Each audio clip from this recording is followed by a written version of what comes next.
Aujourd'hui, chez nous, dans les Bouches-du-Rhône, il pleut. Ça existe. Il pleut, mon Dieu.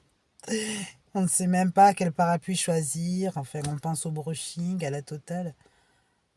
Et puis bon, surtout, on n'est pas habitué. Bon, on a compris qu'il faut quand même qu'il pleuve pour la nature, mais bon, voilà. Alors, cette vidéo ne va pas traiter de la pluie, concrètement, mais va traiter en fait des deux sources d'eau les plus connues dans la spiritualité monothéiste, qui sont un, le Jourdain, deux, les puits de Zemzem. Par exemple, donc le Jourdain, vous savez, c'est avec Jésus-Christ, et le puits de Zemzem, c'est avec l'histoire de Agar, qui découvre ce puits alors qu'elle est complètement perdue, abandonnée dans le désert par Abraham, qui a décidé de faire plaisir à sa femme Sarah, et donc qui était jalouse, et de dégager Agar.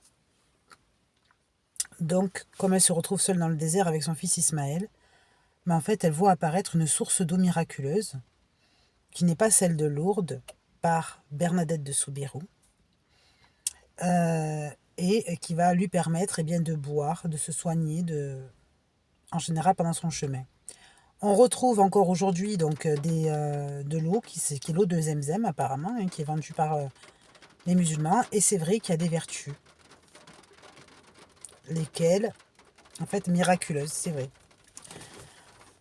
Ce n'est pas la même eau que les autres. Alors, donc, le Jourdain, qui lui servait à accueillir les pécheurs pour être pardonnés et purifiés du péché par le baptême.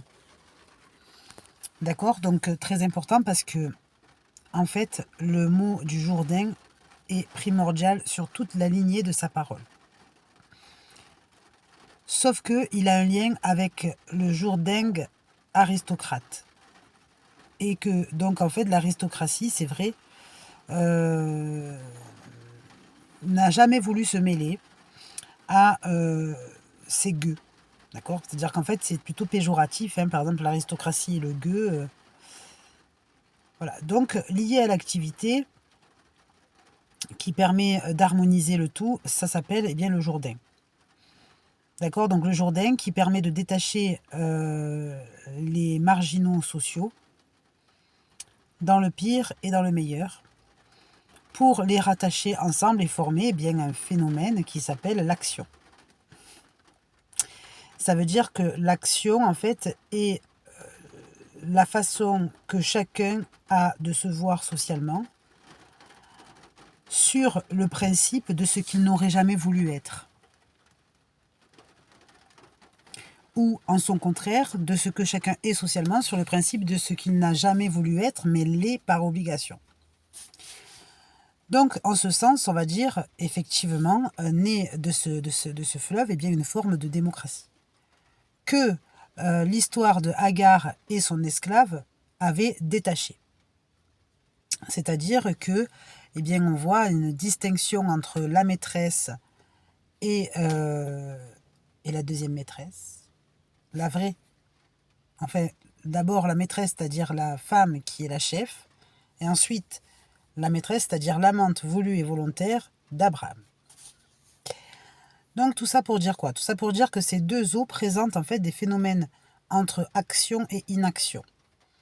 Action qui est de ce qui devrait être fait, et inaction qui est d'une réalité mentale et sociale qui existe toujours et qui perdure, mais qui bloque l'action tout en la maintenant de façon différente. Entre autres, ça veut dire que par le biais du théâtre, pour faire un résumé, par le biais du théâtre, l'humain est capable d'être tout. D'accord? Ça veut dire que le corps n'est pas figé dans une position sociale, mais c'est le parcours qu'il y a à mener. Car le corps est capable de jouer tout type de théâtre. D'accord? Peu importe à quoi il ressemble, il est capable de jouer d'un coup au grand enrichi, ou alors au grand très pauvre, ou alors au grand connard, au grand travailleur, au grand feignant. Et donc, dans cette spirale de tous les portraits théâtraux, on le retrouve au niveau pulmonaire. Le pouls. Ah non, c'est pas pareil. Non, parce que le poumon et le pouls, c'est pas la même chose. Puisque le pouls est la détection du rythme cardiaque. Oui, mais non. Mais oui.